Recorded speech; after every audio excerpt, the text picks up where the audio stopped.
Bapak,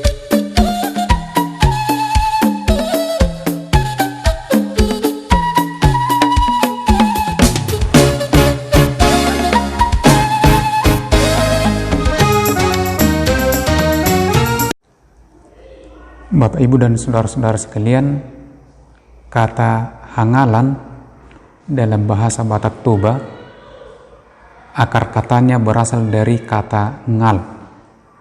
Ngal artinya tidak cukup, terbengkalai, tidak sampai, atau sesuatu yang tanggung. Jadi ulaun nangal, pekerjaan yang ngal adalah pekerjaan yang belum selesai, pekerjaan yang tanggung. Dari akar kata inilah kata hangalan itu berarti keadaan sesuatu yang kurang, keadaan sesuatu yang cacat, ketiadaan, kekurangan. Jadi kata hangalan ini mengandung suatu kepercayaan bahwa ada sesuatu yang kurang, ada sesuatu yang belum selesai.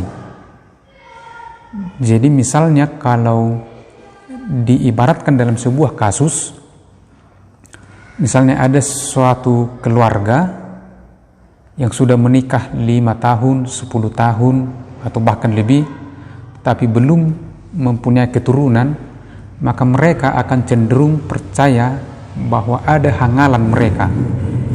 Jadi hangalan ini semacam penghambat sehingga mereka tidak memperoleh keturunan.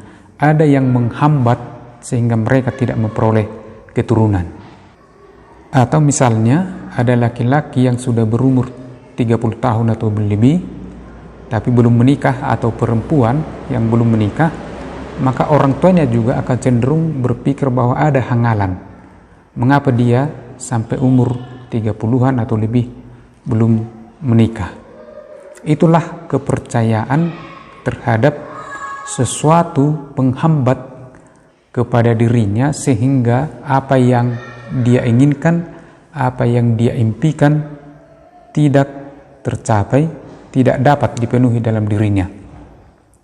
Dalam Alkitab kita juga melihat bahwa ada banyak kesaksian mengenai perempuan yang tidak bisa melahirkan atau disebut dengan mandul.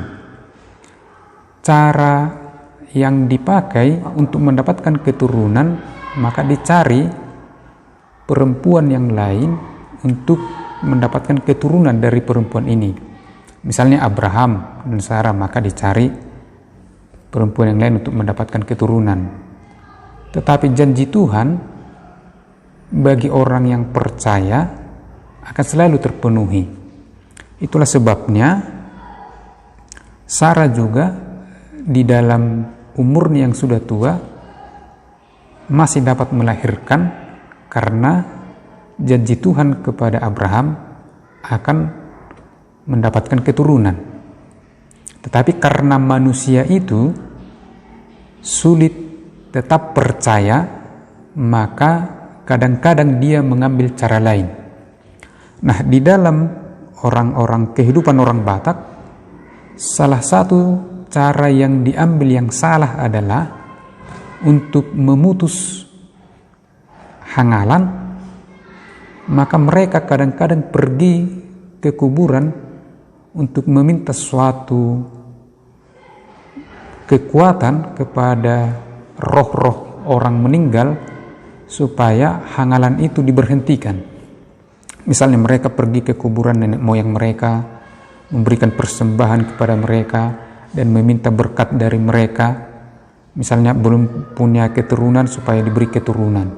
Ini yang salah, karena mereka pergi bertanya kepada roh-roh orang yang sudah meninggal. Cara kedua juga yang digunakan atau dipakai, mereka pergi ke hula-hula mereka. Jadi misalnya ada borunya yang belum menikah atau anaknya, maka mereka pergi ke tempat hula-hulanya dan meminta hula-hulanya untuk mendoakan supaya putrinya atau anaknya ini menikah, mendapatkan jodoh. Hal semacam ini belum bisa dikatakan salah karena hula-hulanya masih hidup dan hula-hulanya berdoa kepada Tuhan untuk meminta berkat untuk jodoh berenya. Nah, yang salah tadi adalah bertanya kepada roh-roh atau pergi kepada kuburan dan meminta berkat dari orang-orang yang sudah meninggal. Di dalam kepercayaan kita, bahwa kita percaya ada penghambat penerima berkat bagi kita, yaitu dosa. Tetapi kita sudah dimenangkan oleh Kristus di dalam kebangkitannya dari kematian, karena dengan kebangkitan Kristus, kuasa dosa, kuasa iblis telah dikalahkan. Termasuk kalau kita masih mempercayai ada sesuatu penghambat, ada sesuatu hangalan sehingga berkat itu tidak sampai kepada kita, dalam Kristus itu sudah dipatahkan. Maka cara terbaik untuk mematahkan hangalan atau kuasa-kuasa yang kegelapan yang menghambat sesuatu hal atau berkat Tuhan kepada kita adalah berdoa dan percaya kepada Kristus, dan kita pasti akan dimenangkan oleh Kristus. Itulah cara terbaik untuk mengalahkan hangalan. Kita berdoa, kita percaya kepada Kristus, bahwa Kristus Tuhan akan memberikan sesuai dengan kehendaknya. Jika kita meminta di dalam doa penuh kepercayaan, maka Tuhan akan memberikan sesuai dengan kehendaknya kepada kita. Amin.